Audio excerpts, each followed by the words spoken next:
Let me be honest with you. When you see me come out and make a statement, I have done my homework. I'm not a careless teacher. No ways. I've done my homework. So when you hear me say something, don't argue with me. Go and do your homework first, so that you don't get public disgrace. No matter how strange the statement sounds, if you hear me say it, don't oppose me. Take it respectfully. Go and do your homework first before you come back. And if you do your homework, 99.99999, you will come back and tell me it's correct. I'm not careless. When I stand before you to teach, I know I'm speaking to the whole world. And I know I'm talking to some of the most intelligent people this world has ever produced. So I can't just stand here and be talking. I'm not a funny person. I'm a very serious person.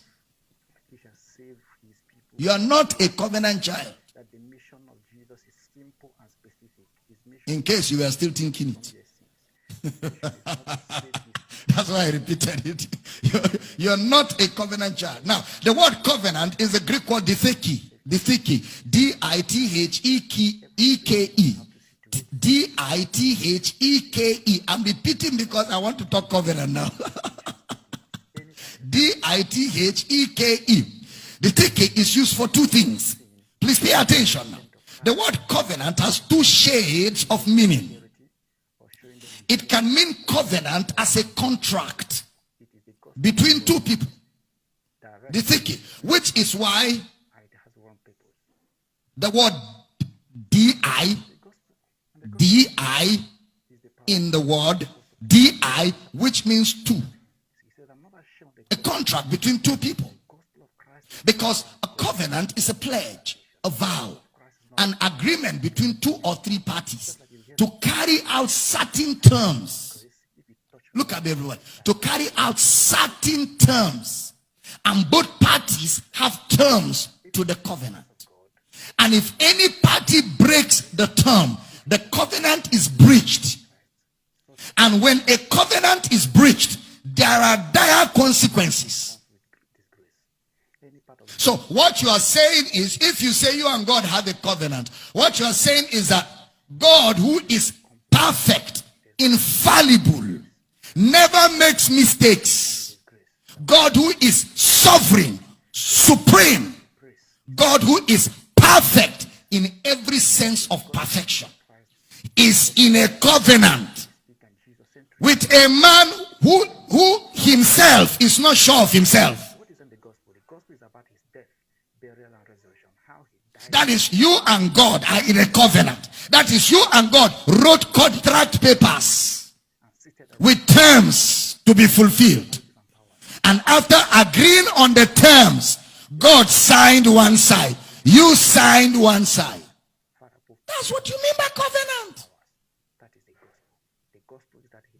That's what you mean by covenant.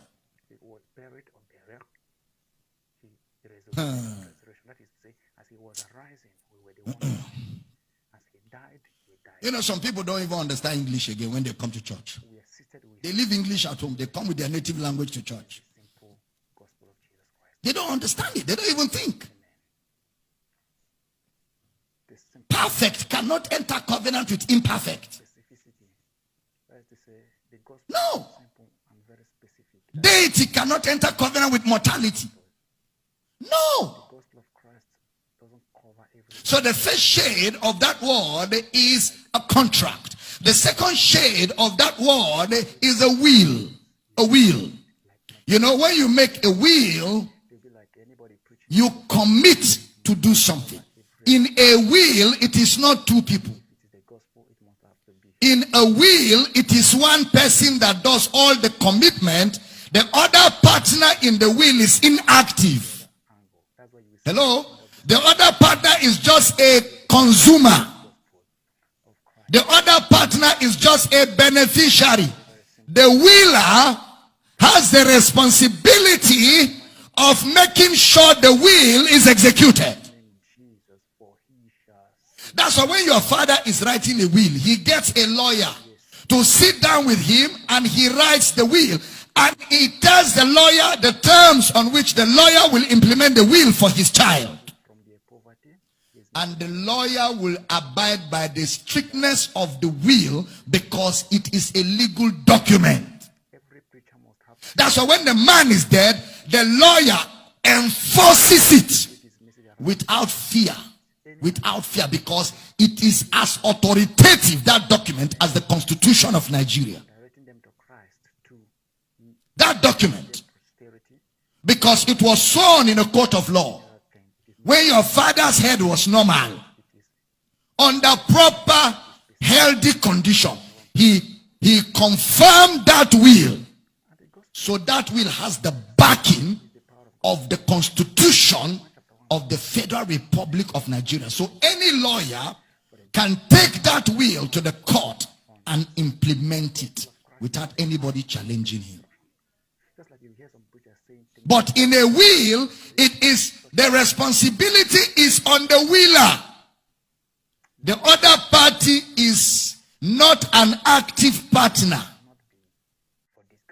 He is only active to the degree to which he is going to enjoy it.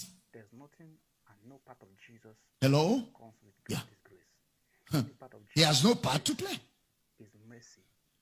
He has no part to play. The only part he plays is to enjoy. So that word, the tiki in the Greek, is two shades. One shade is contract. The other shade is will. It is your statement. It is your will. You must ensure you are in your right senses to be able to write it. A will is something you say for another person.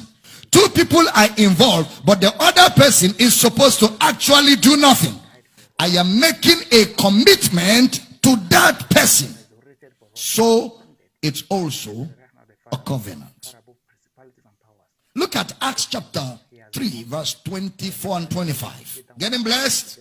Acts 3, 24 and 25. Yea, and all the prophets from Samuel and those that follow after, as many as have spoken, have likewise foretold of these days. Next verse. You are the children of the prophets and of the covenant. You are the children of the covenant. You are not the partners of the covenant. You are the children of the prophets and of the covenant, which God made with our fathers, saying unto Abraham, and in thy seed and all the kindreds of the earth be blessed.